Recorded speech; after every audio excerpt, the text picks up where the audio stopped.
dedicated to each and every one of you who appreciate a great glass of wine. You know what I mean? It's Monday. Let's raise a glass to the beginning of another week. It's time to unscrew, uncork, or saber a bottle, and let's begin exploring the wine glass. Today, I'm sitting down with Kathleen Willcox, an incredible journalist who writes about food, wine, beer, and pop culture. Her work can be found in VinePair, Edible, Capital District, Bust Magazine, and Gastronomica, and on United Stations radio networks, just to name a few. She recently co-authored a book titled Hudson Valley Wine, A History of Taste and Terroir. On that episode, we discuss her dedication to expanding people's understanding of sustainability and why it is so important. If you enjoy exploring the wine glass, I'd appreciate you giving me some love by taking 2 minutes out of your day to swipe, rate, and review on whatever app you are listening on. It is the best way to support the show. Also, if you would like to keep up on everything Exploring the Wine Glass, head over to exploringthewineglass.com and sign up for the newsletter. Slancha! Hey everybody, I'm Lori Budd, a UC Davis winemaking program, someday service, champagne specialist, and WSET Level 2 graduate. You can find Exploring the Wine Glass on all the socials as well as your favorite podcast catchers. If you haven't subscribed yet, now's the perfect time to swipe, subscribe, rate, and review. I promise I'll never tell you what to drink, but I'll always share what's in my glass. Hey everybody, welcome to another episode of Allure of the Poor, sponsored by Dracaena Wines. I am your host, Lori, UC Davis graduate, WSET, champagne specialist, Côte d'Aron, and studying for a Spanish wine scholar still. And I am so happy to have somebody that I call a friend and a colleague and just an all-around amazing person as my guest today, Kathleen Willcox. So welcome. I'm so happy to be here. How are you? I am doing well. I'm so happy that we got to be able to do this, and it's been, we get to see face to face as a little replacement for in real life, but kind of just through the computer in real life. Exactly. We'll take it. Yes. So before we get into the interview, honestly, really the most important thing is always what's in our glass. So what are you sipping on tonight? I have a Mariah Vineyards Zinfandel from 2016, and I actually went there to visit them a few weeks ago. And they are in the Anderson Valley, way up on a mountain. And it's a beautiful, such a unique place. And it kind of represents everything. I wanted to drink it tonight because it represents so much about what I am passionate about in wine. They're actually the first land to market certified winery. And that means basically, it was established by the Savoy Institute, that certification. So it's very new to the wine world, but like Patagonia, Timberland, there are all of these really big other, corporations who work in agriculture or with some form of, Timberland, while I was at Mariah, I learned that Timberland and Patagonia are collaborating on using the full animal. So basically, the skin of the cow will end up on boots, and then in Patagonia, or maybe it's not Patagonia, but it's one of the companies, they'll use the meat. So it's basically the very regenerative agriculture and kind of full circle, just production. And I really loved the family. I went to visit, they were so passionate, and the wine is fantastic. So it's like all the things. Win-win. Yeah. That is awesome. So that's kind of like taking farm to table, on, for lack of a better word, on steroids. Exactly. making it every single thing, every single part of that animal being used so that there's absolutely no waste. Right.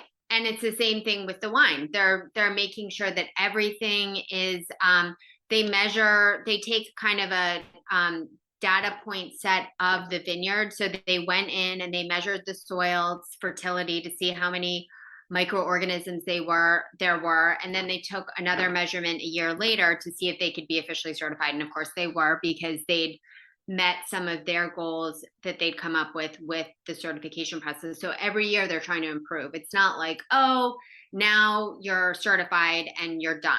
It's really getting better and better and better, which is, I mean, I find that inspiring. And I feel like that's where we need to be in the world of wine right now, and the world in general. I mean, it's a mess. Right. Absolutely. I love that. I love the fact that more people are actually focusing in on, making, not just taking, but and like previously is like, okay, we're not going to take, but we're going to keep our wine, we're going to keep our area good for us. But now it's like, no, good isn't good enough. Now we want to make it better. And we're not going to rest on our laurels that we did this last year and we're done. We're going to make it better and better and better. Right. And that's, I mean, Jackson Family Wines, like the bigger wineries are doing it too. Their whole roadmap to Rooted for Good program, where they're trying to be carbon positive by 2050. I mean, there are large and small wine companies now that are really, really making an effort to improve the quality of the vineyard and the quality of their workers' lives. And we need that. We need that. And what's in your glass? So I am drinking Albino Armani. Lovely. Pinot Grigio. Very nice. It is lovely. And I don't want to speak out, but I am pretty confident they are sustainable also. Yeah. From their DOC. Feel like they are too. Yeah. Because it's a pretty important feature of the DOC. So I would assume so also. But they are one of my favorite Pinot Grigios. I just think that every wine, I haven't had a wine from them that I've disliked. I agree. They're great. They're all wonderful. They all are wonderful. So I can raise a glass and say Sláinte, and thank you for coming on and welcome. Thank you. So there is so much to talk about with what you do. I read like your articles that you write and everything, and honestly, it blows my mind at how well you can keep on track and write all of these articles, because like I start writing an article and then 50,000 things pop in my head and I'm like, oh, look, a squirrel. And then the article doesn't get written for a week later or whatever. And you are constantly writing, but it's not like you're pumping out. I'm going to compare you, and forgive me, writing gods up there, but I'm going to say a name. So like Janet Ivanovich is an author that I don't know if you're familiar with, but I loved her books. And she wrote like 1 for the money, 2 for this, 3 for that. And it was about a bounty hunter in New Jersey, but she was a female bounty hunter. And she was kind of like a hot mess. And it's a comedy type thing. Right. So I loved it because it took place in Jersey. A lot of the things that she was writing about, I knew. So it brought it in. 1, 2, 3 was great. By the time she got to like 13, she was pumping these out, like I think every 6 months. And they got old and they got repetitive. And it was like, oh my gosh, she's doing this again. Like it just, the quality of the writing to me dropped. Where you're writing and it's like, here's an article by Kathleen Willcox. Here's an article by Kathleen Willcox. Here's an article by Kathleen Willcox. But it never ceases to amaze me how beautiful you write, how in-depth you write, and how you're able to, like, the stories you tell, I feel like I'm there. And like, as you're talking about someplace, I feel like I'm there watching this or talking, viewing it for myself through your words. Well, that is incredibly kind. And I really appreciate that. I mean, I am so passionate about telling stories and telling stories through experiencing things myself, like, going to Mariah Vineyards, and I had lunch with the family. It was a beautiful day.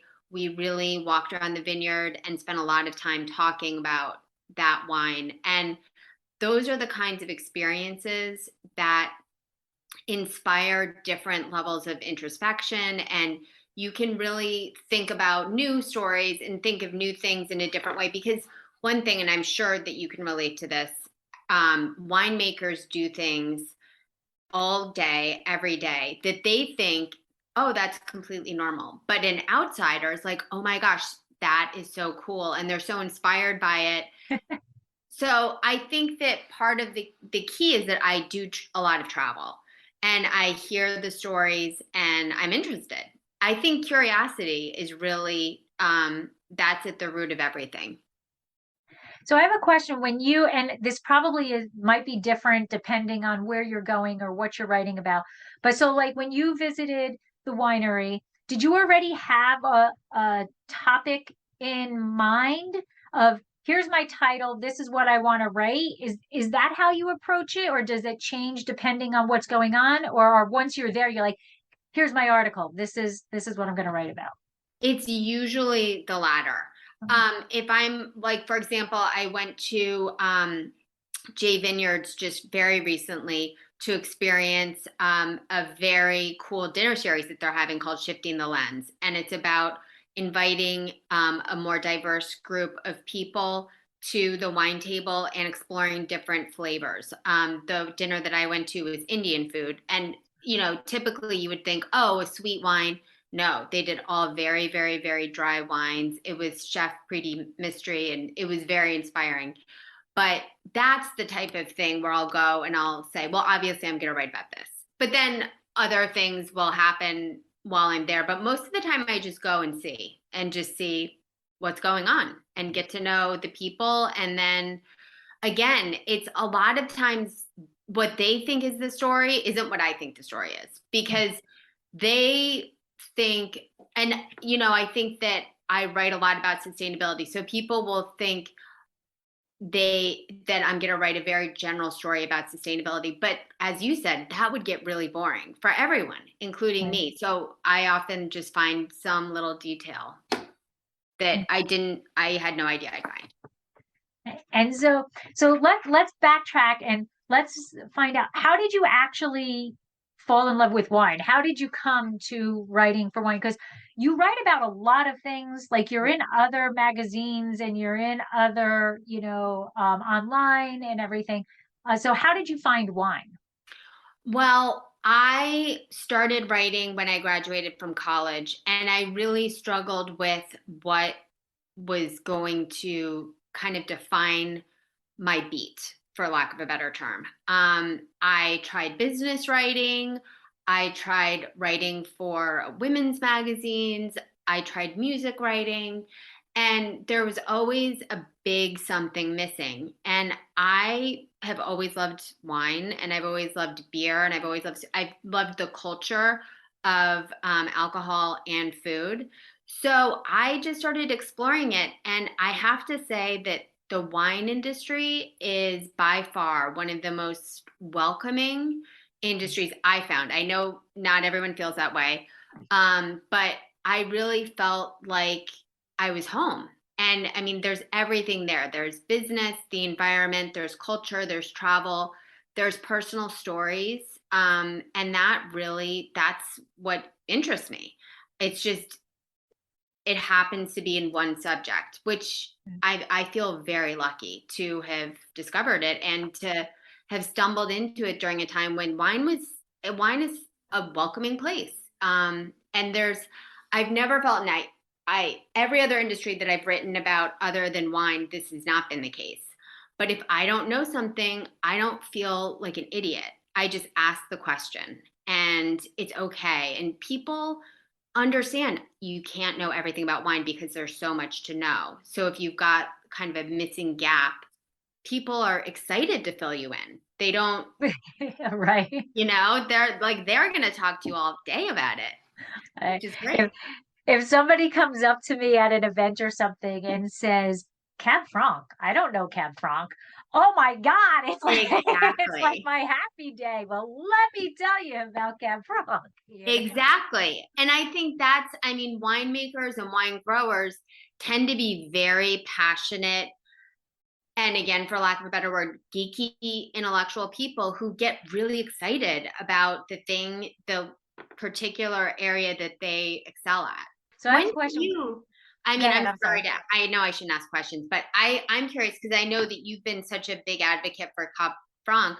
When did you start discovering that yourself? Was it always or? No. So my husband and I were on a trip to Napa Sonoma, right? On a wine trip. And we walked into, this was before the winery. And we walked into William Harrison. And interestingly enough, I haven't put the dates together, but I think I just interviewed the winemaker, Zeke Neely, who was the winemaker back then at that time. But I have to put the dates together to make sure that it's right. But so we walked into William Harrison, and the person behind the counter said, she was pouring the wine, and then she's like, I have this extra bottle. Wine club members just came in, and so we opened it for them. It's not normally here. Do you want it? Do you want to taste it? And my husband and I looked at each other. We're like, well, yeah, Of course, I'm right. not going to say no to that. So she poured it, and we tasted it, and it was, if the lights can come shining down, and the song starts singing, and the birds chirping, it was like an enlightenment movement. Like, it was That's incredible. awesome. I tasted it. I was like, this is the best wine I have ever had in my life. And I looked at my husband, and he's like, wow, this is really good. And we said, well, what is it? And the person behind the counter, the girl behind the counter, said, well, it's our Cabernet Franc. And I was like, Wow. oh my God, I don't even know what Cabernet Franc is, but I'm in love with it. Like, That's this is awesome. this is beautiful. So we purchased a few bottles, and then we went on a mission, like literally searching for, because my husband is very analytical. He like started researching where we can buy Cab Franc, and we totally changed our entire trip that was remaining to wineries that made Cab Franc. And Wow. there actually weren't a lot back then. Right. There wasn't. And so that's how we fell in love with Cab Franc. And then for Dracaena Wines, why we focused on Cab Franc is, I tell the truth about it. You're in Paso, and we're this big, right? We're super tiny, and there's, for Paso, giants, right? We're not going to compete with the Zinfandels. I can't compete Right. against the Tobin James, against the Jay Duceys, and about, with that type of thing. And I don't want to do not that there's anything wrong with it, but I don't want to do a cab solve, right? Right. And Right. so what are we going to do? So on that realm, we're like, you know what? Let's pick our own little niche. Let's pick out something that is us, so we stand out. So that was kind of the business model. And then on the sidebar was, well, if nobody's going to drink it or buy it, we're going to have a lot of wine. Right. So we might as Right. well make something that we like. You Yeah. know? Yeah. Yeah. Um, luckily it got a 91 in Wine Enthusiast and sold out, and we've been Mm. selling out every vintage. So we don't really get to drink a lot of our own, but that's how it came about. This William Harrison Cab Franc just blew me away, and that's it. And then in terms of that, I just want to promote the grape because it's such an Right. underrated grape variety. So that's where I call myself the champion of Cab Franc. It's like let's promote this. Let's promote this. So, It's it's awesome. it's a passion. You just fall in love with something, right? Right. Right. And I think it really distinguishes you. So, and your winery, which Yeah, is wonderful. It's thank good you. for, that's the thing that I don't think all wineries understand is that if they have a hook, it doesn't matter how good you are, it doesn't matter how beautiful your label is, how sustainable you are, if no one's buying your wine. I mean, so I Right. think that that's a really, I don't know if that was part of your intention, probably not, but that is wonderful because people know you for that.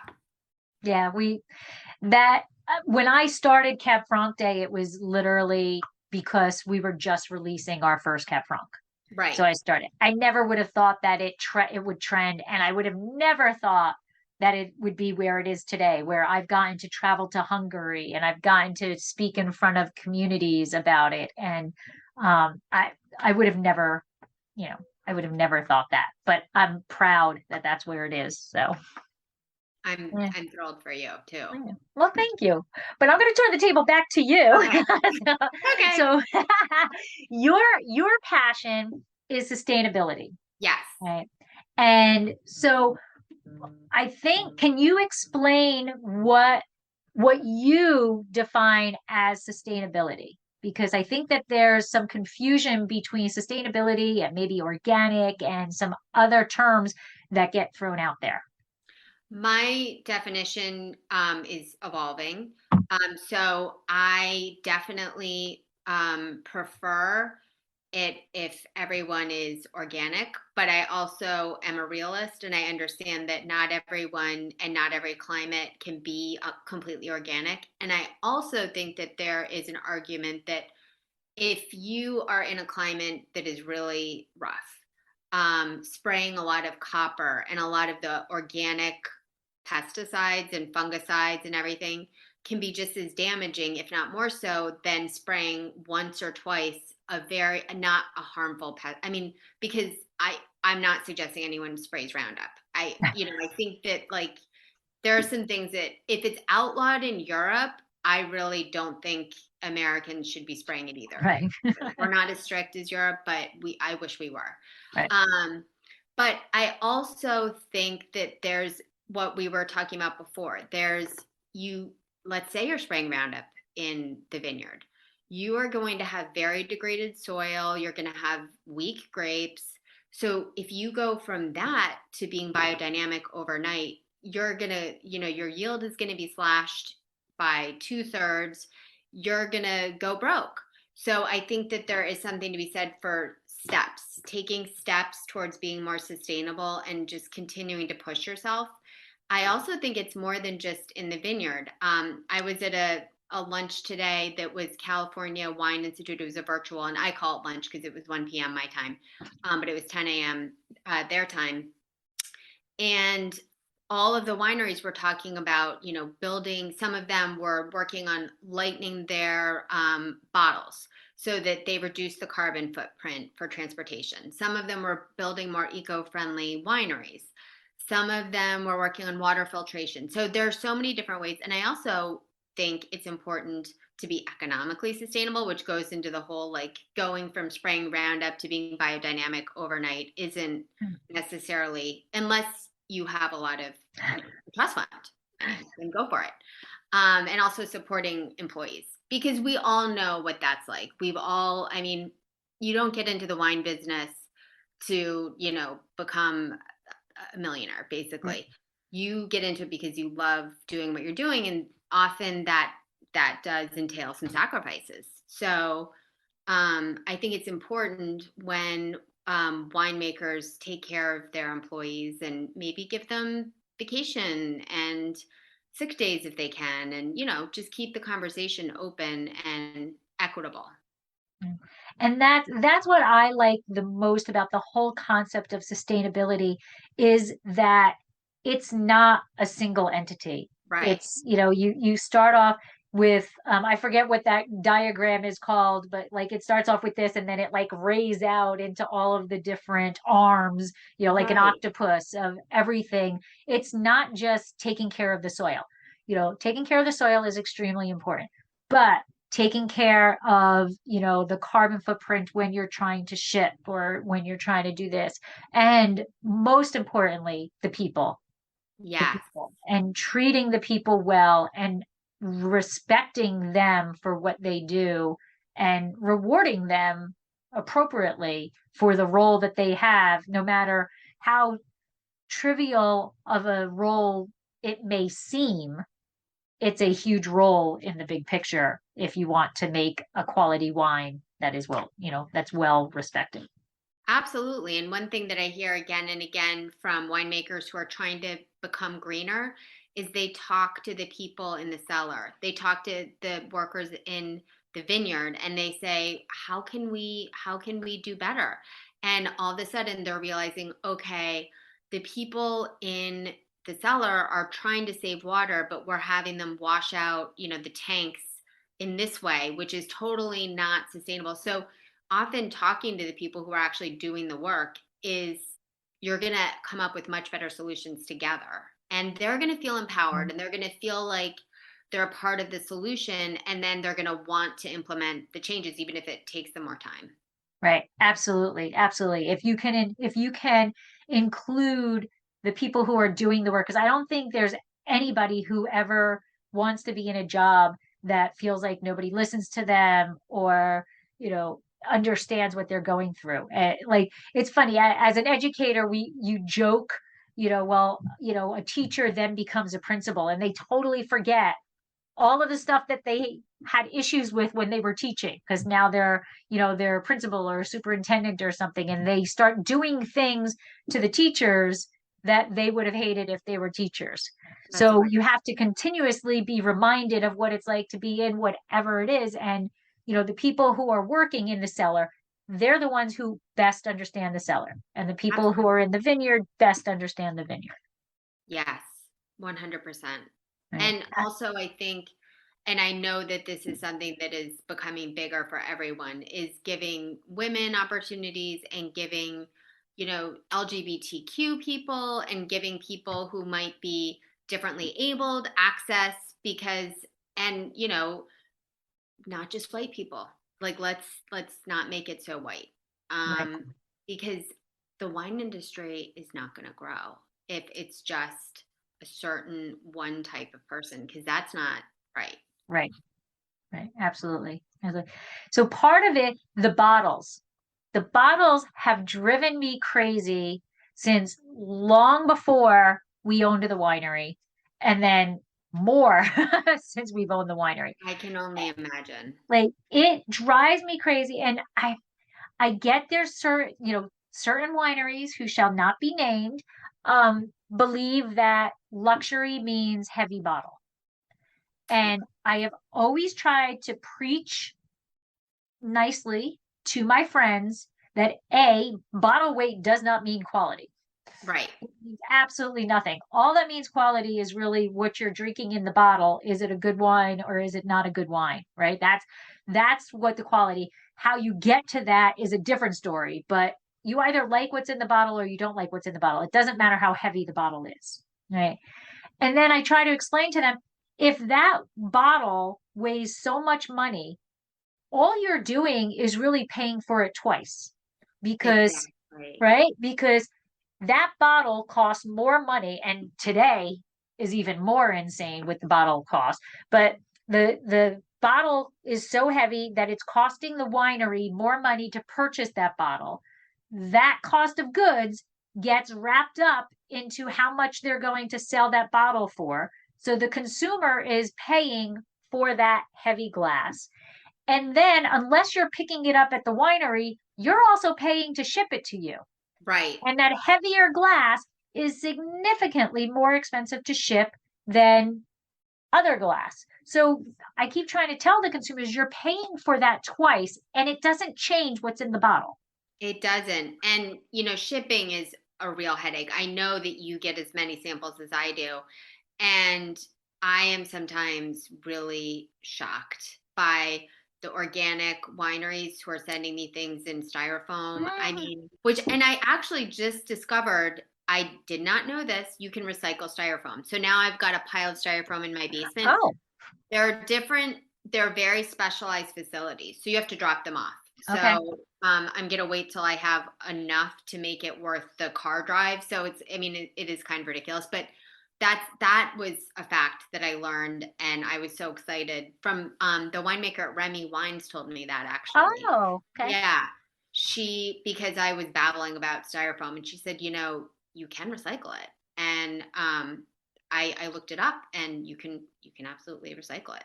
So wow. So I'll share a little bit. If I get a sample that's in styrofoam, and let's say it's a 2-pack or something, right. If we're going to ship out to Indracena, if we're going to ship out, we will reuse that. Well, that's good. But yeah. I write a note. This is how I write a note. I write a hand note to the person. This is what we're doing. Yeah. Yeah. That I very specifically say, we are very adamant about protecting the earth and recycling and doing everything. Please note, this is a recycled shipper. We received this from another winery, and we feel the best way to, help the environment is to pass it on. Please keep it and turn it into somebody else if you're going to send something, like That's pass really it on. smart. Yeah. So that's what we do if we get styrofoam. That's But a I good didn't know that's you a can good idea. recycle it. And now, a word from our sponsor.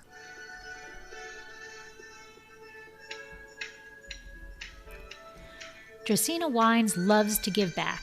There are so many fur babies that deserve to find their forever home. We would love to be able to help as many as possible.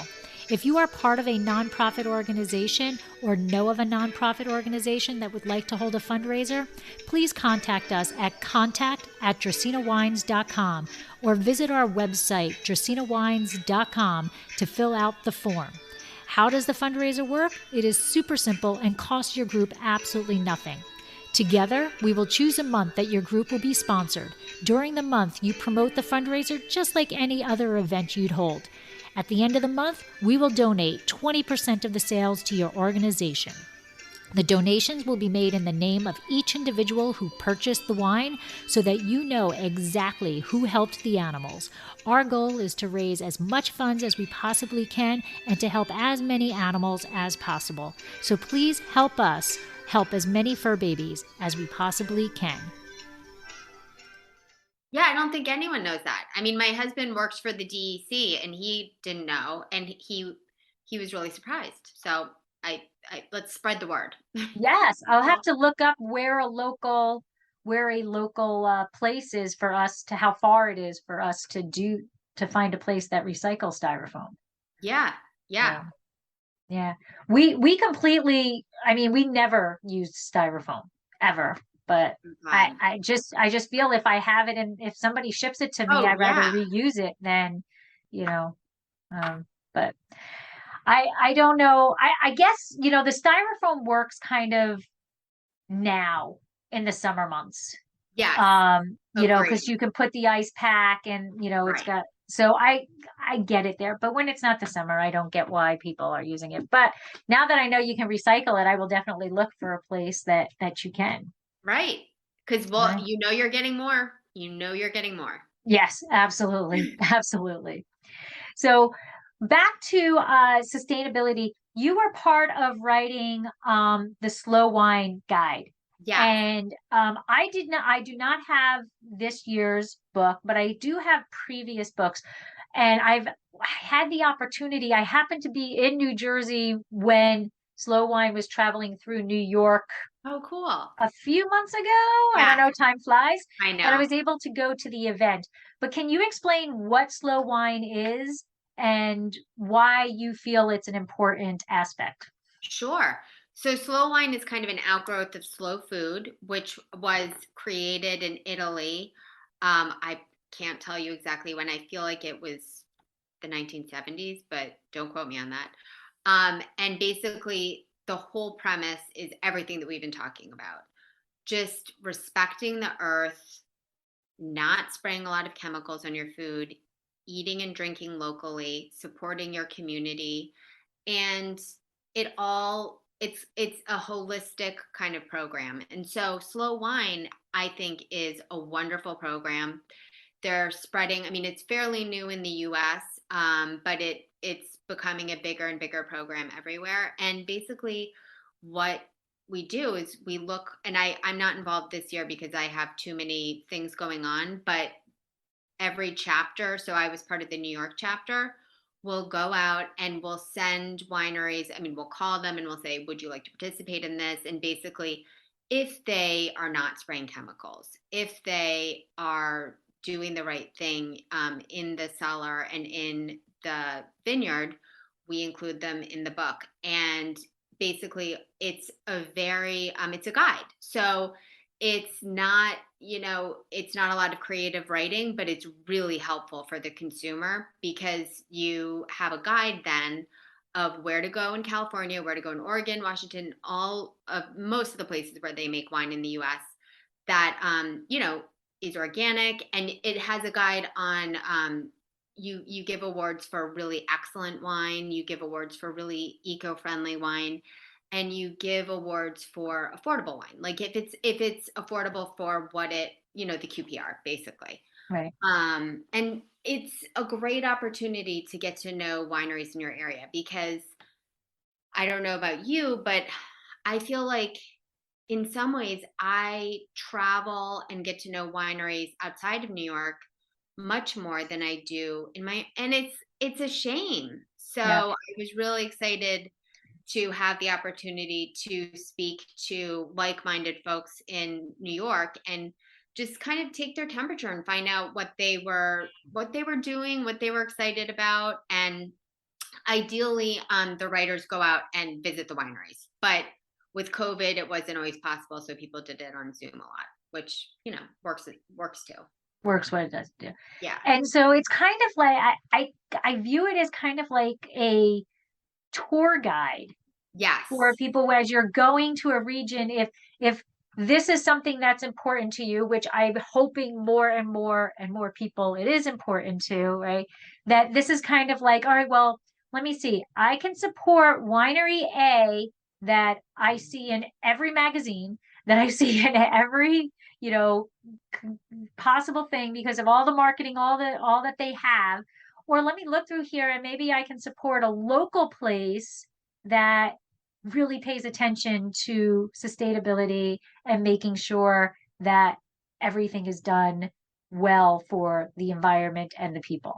Absolutely. It's so inspiring. And I think that actually being involved in slow wine makes people really excited about what they're doing, and they're excited to share the story. And then they know that they're going to be attracting visitors who are really passionate about not just wine, but about their values. And I think that wine, we have what, well over 10,000 brands now in the US, which is kind of hard to believe. And so a lot of times these brands are very specific, and you can build, kind of just like you have with Cab Franc, a cult following around either your identity, the grapes that you produce, or your values. So it's kind of another marketing tool. I mean, I hate to say that, but it is. If wineries do want to get involved, I would definitely suggest. And as long as you're not as long as you're growing grapes organically and treating the vineyard correctly, and you can prove that and show that and talk about it, I would definitely recommend reaching out to Slow Wine and getting listed if you're not already involved. And I do. I think if you're traveling, you can reach to the guide and you can say, okay, I'm here. Which Right. wineries do I want to support because they're doing things the right way? Right. Like when I was in my 20s and I was backpacking, it would be, The Lonely Planet. And now Right. it's Slow Wine. So it's great. That's Evolves. fantastic. I like that. So it evolves. I don't know what's next. I'm kind of scared, but we'll see. So while you're traveling, because as you mentioned, you travel quite a bit. And so I won't make you say your favorite place because that's just really, really difficult. And I understand that that's not a wise thing to say. But so where is one place that you visited that you were surprised by how incredible the region was versus like sometimes you have this mindset and then you get there and you're like, whoa, this is so much better than what I had in my mind, even though it was great in your mind. Bordeaux, which, Oh, okay. how could it be? Like, I pictured the Disneyland version of Bordeaux. So I pictured the Grand Cru and the vast estates. And they were there and they're gorgeous. But there was also just such a hardcore scene that was so passionate about making wine that isn't super expensive. The winemakers were opening up their homes to visitors. They let people camp in their vineyards. They have chicken all over. They have trees in the vineyards now. They have agroforestry in the vineyards to Wow. increase shade and to increase biodiversity. Like, they're radical, which is not what I expected. I did not expect tattooed winemakers from Right. You expect the tie, the yeah, suit, and the exactly. right. Yeah. And they were really cool. Like they were really rock and roll. And I mean, that is not what I expected in Bordeaux. So Yeah. that was, and the wine is phenomenal. I mean, it's Bordeaux. So I will ask, do you prefer right or left bank? It's so hard. I mean, it really depends on what I'm drinking. I'd say often right bank. What about you? Well, Yeah, exactly. right. Absolutely. Absolutely. And I, when I walked, when we visited Saint Emilion, I was flabbergasted. Like I was so, like almost tears came. Like it was just so emotional for me to be there. And I can't really explain why. It just was so beautiful there. And I just everything, the buildings and the people walking around and the wineries that we visited in Saint Emilion, just I just walked around and I was in awe. And that's not to say that the other, because we visited all of the main areas and we tasted wines and everything was amazing when I was there. But there was just something about Saint Emilion that stole my heart. I Just agree. I just mean, stole you my heart. really like the whole time I was there, and I mean, I was raised Catholic, but I'm not a big churchgoer. Um, it, but I felt like I was in the wine holy land, and I was just like, I'm here, and there was just such an amazing spirit of just beauty and appreciation for everything, and taking it easy and taking it slow. And I think as an American who really is kind of always in a rush, I'm always in a rush. It was really important for me to experience that. So it was cool. Yeah, it really it was incredible. It was incredible. And now I'm going to ask, so is there a wine region that you like dream about and that you absolutely want to visit that you haven't visited yet? There are so many. There's one on my list that I'm supposed to go to in the fall that I'm really excited about is South Africa. I mean, Oh it, my gosh. like bucket list dream.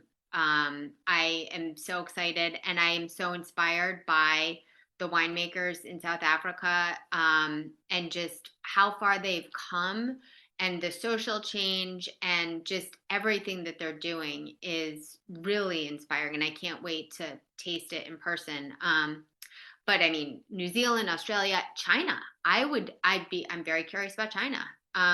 That's a they're doing some very interesting things over there with wine. I don't think there are going to be any press trips in my future to China, but you know, things, but there are just so many places that are making wine now. And I mean, you mentioned Hungary before. That's another place that's just fascinating. It's That beautiful. yeah, I'm sure, and such an interesting history. Yeah. I when we were there, I actually well, funny wise, so because you know we're all about the Weimaraner dog here, right? And in Hungary there's a Vizsla, which is the cousin. It basically is a Hungarian Weimaraner, right? Except it's kind of rusty color versus the gray. Oh, And so when we found out we were going to Hungary, all I kept saying is I can't wait to actually see a Hungarian Vizsla. I want oh, like this is like the stupid things that I do when I'm on trips, right? right, Like, you know, right. I'm in Alaska and all I wanted to do was find a moose. You know, like Ah, these are the things, you but know, yeah, I can relate. right? So we were in Hungary for a week and didn't see a single Vizsla, not a single one. And I was so upset. And we were there the last day that we were there. We were in Vilnius and we were being hosted by Bach, and we were walking from there to the winery that we were going to start at. And it was our last day, and all of a sudden, this beautiful female Vishla came running across the street Oh, and came running up to me. And I'm like, the elusive Hungarian Vishla. She knew I needed to see that's so her. sweet. I love it when that happens. And I feel like that happens on wine trips. You're just like, oh, Yeah. this miraculous moment. That's wonderful. Yeah. So I was so happy. We have loads of pictures with the Vishla. Did your And husband go too? yes, Oh, yeah. that's They awesome. they they brought both of us over to so they do their grape variety is Cab Franc. That's what they're resting their laurels on. And they were doing a symposium called Franc and Franc. Oh, how And cool. they brought us over for me to talk about Cab Franc Day and how to promote Cabernet Franc as itself. And they brought him as a winemaker and to discuss Cab Franc in California and how it's emerging and how we literally science wise how we make it and things like that. That's really cool. So we brought Dracaena Wines was over and they wanted another winery, so we reached out to Lang and Reed, Oh, and cool. yeah, and we brought their wine with us over there, and we poured at the symposium. I love Lang and Reed. Yeah, They've got some good stuff. yeah, Do they do. you, and again, and I'll stop asking questions, but are you friends and kind of colleagues and do blind tastings with some of the winemakers in your area, or is that, because I know some places it's more of a thing than others. It is a big thing in Paso. There are groups in Paso, but we don't actually we're just starting to kind of migrate to living in Right, Paso. right, But right. yeah, so it is kind of a thing, and I can't wait to start doing that officially. There was a Nita from LXV was talking, and they host these things, and they were just doing a Syrah one for all these people. And I was like, oh, that's so cool. But I have, now what we do is we'll go to places and we'll meet with the winemaker that's for that winery, and then we'll pour our Cab Franc and we talk about it. Right. But we haven't participated in an actual group one, but I can't wait to, when we're officially living there, it will happen. Yeah, It absolutely. will That's happen. exciting. Um, but Hungary, you'd love it. It's absolutely beautiful there. And so much history. And the thing that blew my mind, and this is just my stupidity, or lack of understanding outside the United States. Um, the revolution, quotes revolution that Right. occurred there, and the whole Russian thing coming in and everything. Like in my head, I knew about it, but in my head, that was so long ago. Right. And when we visited it, you're talking like 30 years ago this happened. Right. Like I Right. was alive when this happened, Yeah. and that hit me very strongly about how these people have fought through this. And we walked past buildings and there were gunshot holes in the buildings. And we went into the museum, the underground museum that talked about what happened in the square. And you walk past the river and there's the bronze shoes that represents the people. And like I that I that's what I love about travel, because we don't have that here. We're so new, and I know that happened, like 30 years ago, but they're so rich in their traditions in other countries. They respect their history, I think, more so than we do here. Yeah, and I think they've been through, I mean, although the last few years politically have been very traumatic. So maybe we'll look back on this as kind of a really big time of upheaval. But I feel like in Europe, I mean, I remember when the pandemic hit, I would speak to European winemakers versus American winemakers, and European winemakers were almost like they weren't laughing about it, they were taking it seriously, but they were saying, look, we've been through multiple depressions, multiple wars, world wars. I mean, we've Right. been bombed. We've been ruled over by dictators. And yeah, they emerge unscathed, and they expected to emerge unscathed from COVID too. And of course, they did. And I think you're right. They have a real long view that I think we lack here. Yeah. Yeah. And that's one of the reasons why I love traveling, to just see and hear their stories. I was crying in Hungary for, well, first I was laughing, crying, but we were tasting another wine, another Cab Franc at a dinner, and the owner, winemaker was sitting right next to me, spoke zero English. And I, of course, spoke no Hungarian. Right. And so tasted his wine and it was so good. It was such a good wine. I took out my phone, I went to Google Translate, and I typed in what I wanted to say about his wine, translated it into Hungarian, or Google translated it into Hungarian, and I handed him my phone. Right. Oh, that is so great. And he read it and he was like, he was so excited that like this is what I thought of his wine. And I'm like, I'm like really a nobody, but okay, I'm glad whatever. But he was Right. so happy that I enjoyed it.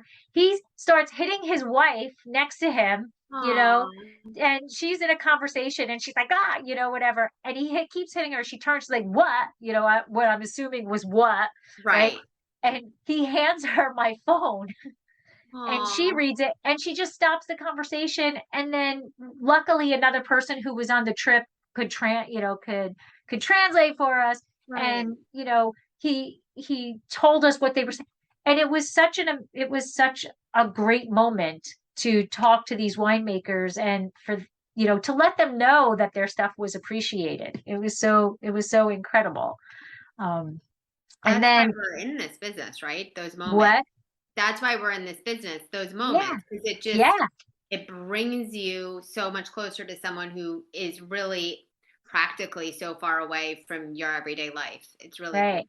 Right. And then I'm going to wrap that back to you in terms of my previous question of knowing what you want to write about or whatever. Like, I know that sometimes I'm sitting at an event or whatever, and I kind of have in my head what it's going to be. And then all of a sudden I'm like, ding, like they say something, and I'm like, no, that's what I'm going to write about. Exactly. Exactly. Because I mean, if I'm going to a certain region, of course, I'll do some reading and research and I'll think, okay, generally these are the topics. But sometimes it's just not even close to what I end up writing about, which is great. Yeah. Yeah. Because I think there's a story, and then there's the story that's under the story. Yes.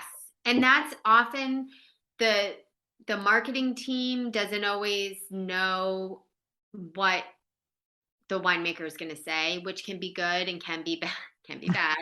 Right. But sometimes they don't even know the full extent of what the winemaker is doing because they just don't talk about it because they don't think it's relevant. They just think it's, oh, of course I do.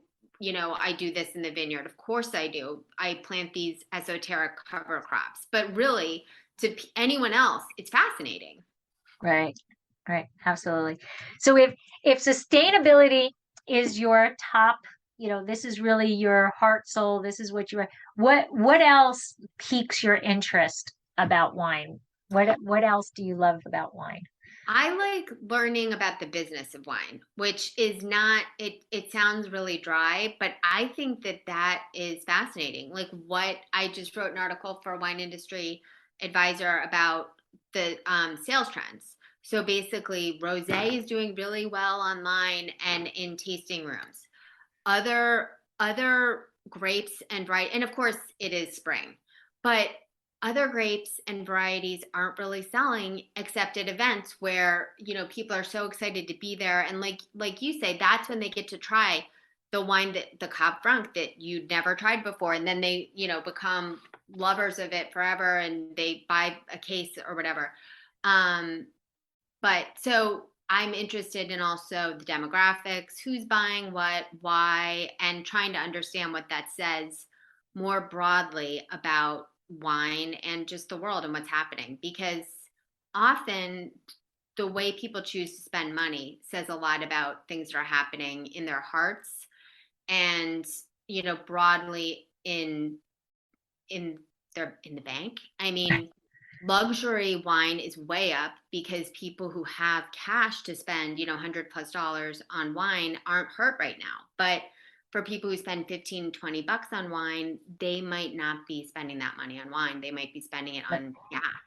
And, Right. so That's an amazing point because like right now, cash is worthless. So those people who have a lot of it are looking to spend it however they possibly can, and they're not being harmed by anything. And you're right, those who are stretching for that $15, $20 bottle of wine right now need to put it towards, something else so that they can survive. Exactly. Yeah. Absolutely. Yeah. Wow. And so also you have a whole other sidebar. I don't know how you find the time, but outside the bottle, Yes, thinking outside the bottle. So that's with Robin Shreves. who I adore. I I know. adore. She's a dear friend and a colleague now, and we launched it with the goal of turning it into a writing outlet, which we've actually kind of let up on. We're doing less posting of independent articles, but we do have clients, and we work together on crafting content for them, and it's been really fun. And it feels sometimes as a writer a little bit lonely, especially if you're not in a part of a publication. So it's really nice. Today we were just texting back and forth about just stupid things, like, oh, this is annoying. Oh, this, my child did this. So you just have someone to like. It's like a water cooler type of Right. situation too, and it's nice. And so you're doing marketing for Well, businesses? Like what? yeah. So basically, if a winery, and we're very reasonably priced, unsurprisingly, because we're used to getting paid as writers, not as PR people. So basically, if people don't have the budget to do like a full blown massive PR campaign, but they still want experienced writers who know what they're doing and kind of know how to craft copy, we'll help them with that. Okay, It's excellent. been fun. And so where can people like find you to follow you? Like how can can they sign up so that they get blasted when you write one of your amazing articles? Well, the best way to follow me is on Instagram. So at Kathleen Willcox with two L's on Instagram. And I usually publish all of my pieces on Instagram. I try to. So And that's fine. and but you don't actually have, I don't. yeah, an actual website, no. And but they can follow Thinking Outside the Bottle also, correct? Yes, absolutely. Absolutely. Absolutely. So I am so like I said at the beginning, you blow my mind with how much you write and how well you write. And I literally read your articles and I'm like, that is so well read. That I mean written. That is so well written. And that is so I aspire to like I read your stuff to try to learn. I'm not gonna Well, that's why we uh, all do it. I really enjoyed your piece on Texas and oh, thank you. yeah, that was great. Yeah. I mean, I love reading my friends and my colleagues' pieces, and I always learn something. It's a cool, we're very lucky to have such a great group of fellow writers and colleagues because, again, you can't, there's not one publication or one writer who can cover it all. So it's great to just read widely, I think. Right. And it's for the most part, it's a very nice community. People Yes. are very open. People are very willing to help each other. And and that I think correlates also to the wine world. I mean, that's one of the things that we love about Paso so much is if we have a question, that we don't know the answer to or whatever, you just reach out to another winemaker in Paso and they're more than happy to help. Here you go, this is what you do. Like, oh yeah, this happened to me 5 vintages ago. This is what you do, and that's what, community is about. And I think it's wonderful. Absolutely. Paso's a great place. I need to get back there. Yes, you do. Yes, you I'll do. visit you. Yes, absolutely. And you can stay. We have the condo now, so you can even stay with Nice. us. Awesome. But I would love to show you the places we go. The Yeah, I little would the love little that. little wineries in the nooks and crannies of Paso that we Yeah, love going to. that would be So wonderful. yeah. Well, thank you so much for coming on and taking an hour out of your very, very busy schedule. And I Thank you. appreciate Thank it. you. And for everything you've done for me, I appreciate it also. And so I will raise my glass again and say thank you for joining me and Cheers to Slancha. you. And it's right back at you. Oh, thank you. Thank you. Cheers. Cheers. This has been another episode of Exploring the Wine Glass. Thanks for listening. If you have suggestions on what topics you would like me to discuss, please reach out on social media. You can find me on Twitter, Instagram, and Facebook as Exploring the Wine Glass. I am also on LinkedIn as Lori Hoytbud. Of course, you can always email me at exploringthewineglass@gmail.com. If you enjoyed what you heard, please rate, review, and subscribe to help others find me more easily. And most importantly, tell your wine-loving friends, because if you like the podcast, they will too. Music is Wine by Kevens. Until next week, Sláinte. Special, so very, very special. You are so special. You even in the Bible.